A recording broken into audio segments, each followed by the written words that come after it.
All right, how's everybody doing? Hope you're doing good. 7 years on YouTube. Wow.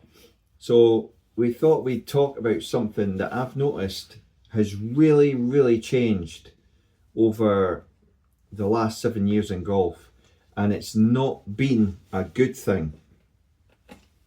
There's been a lot of things changed over the last 7 years, but in golf especially, this change has probably, I reckon, been one of the worst. And we'll get into it. Let's show you this.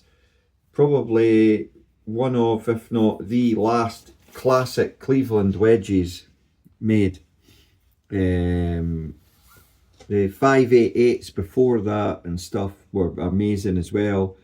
Basically, Cleveland were wedge specialists, and every Cleveland wedge that came out, whether it was a chromed one or a raw rust finish, I have not, really ever had like a bad Cleveland wedge. There's just something about them, and the modern wedges that are coming out lately over the last year, 2 years, have steadily got to the point where I think the skill's been completely taken away from the short game. The construction, the materials used in them, the bounce, the grind, the swing weight, everything is not conducive to short game and feeling your way round.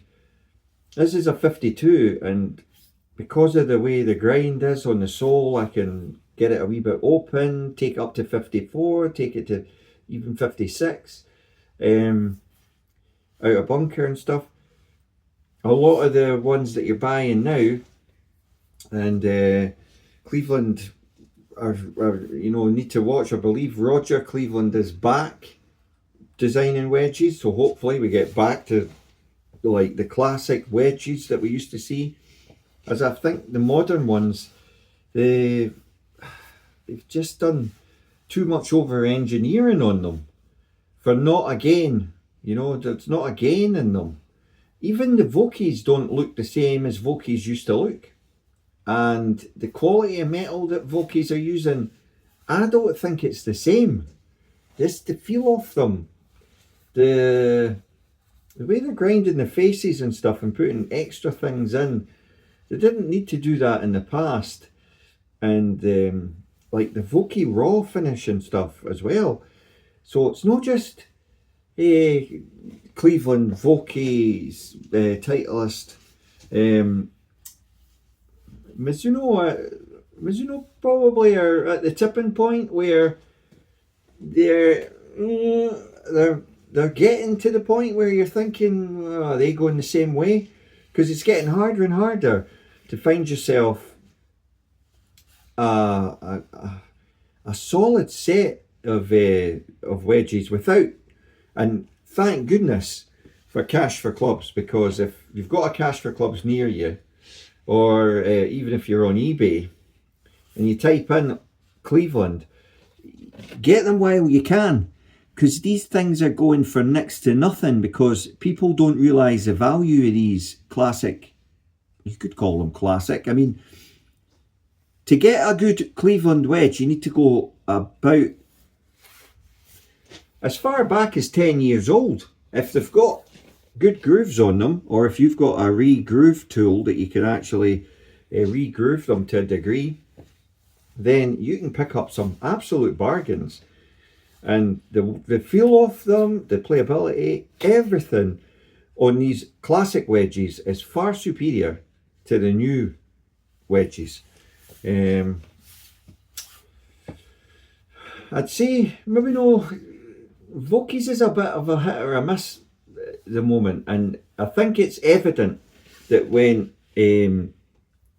Bob Vokey had more input, the wedges were, I'd say, felt better, weight wise, balance wise, and now are they going back? He said he's as well.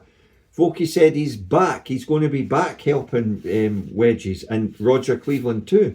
So is that because these companies have lost their way with wedge design? And, you know, the short game is where you score and where you don't score. And if you look at everyone's stats, that's why we're all not going down in handicap. We're going up because our short game inside and short and on the greens, we're losing shots left, right and centre when should be gaining shots, if anything, from those distances.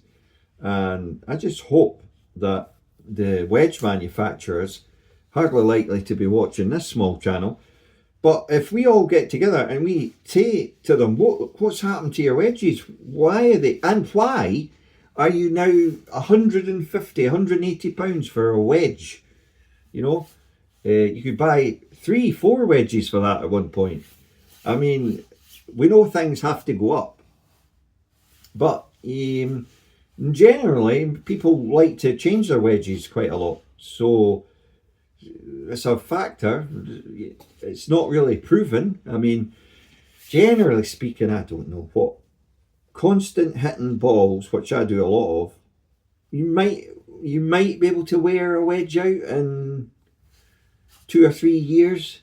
I mean, maybe. And to be honest, a lot of how you put spin on the ball, yes, the grooves can help, but if you've got like the right trap and the right ball, pretty much you'll be able to.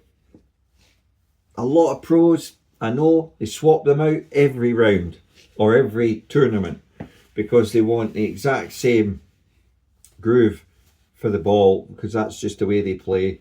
And they like Padraig Harrington especially seems to do that. But really, realistically, I mean, I do hit the sweet spot. I mean, I've hit the sweet spot on that. Look at it. I mean, that has absolutely obliterated the sweet spot. But there's still plenty grooves on that. I mean, yeah, still plenty grooves. So does it really wear out? I'd be skeptical to say. I mean, the obviously the club manufacturers and the marketers would love you to, like, oh, it's worn out after 6 months, a year, you need to buy another £180 wedge. But yeah, so that's my main gripe over the last 7 years. Wedges, short game wedges, and everything else to a degree's got better. You know, you could argue about drivers, but they have generally got better. You haven't really gained any distance, but they've got more forgiving. Same with the 3 woods. Fairway woods, yeah, I'd say fairway woods over the years have got a lot better. There's been a jump. Irons to a degree. Balls, so. I think really the ball that broke the mould was the Pro V, the original Pro V. Have they ever actually beaten the original Pro V? I think a lot of people would argue, again, that has just been repeated. It's not been beaten. So, you let us know your thoughts. In the last 7 years of playing golf, what's been the best thing that you've found or liked? And what's been the most disappointing thing, you know, that you think over the last 7 years, actually it's got worse instead of getting better? Let us know in the comments, hit us up, and we'll see you all soon. Thanks for supporting the channel, and thanks very much. See you all soon.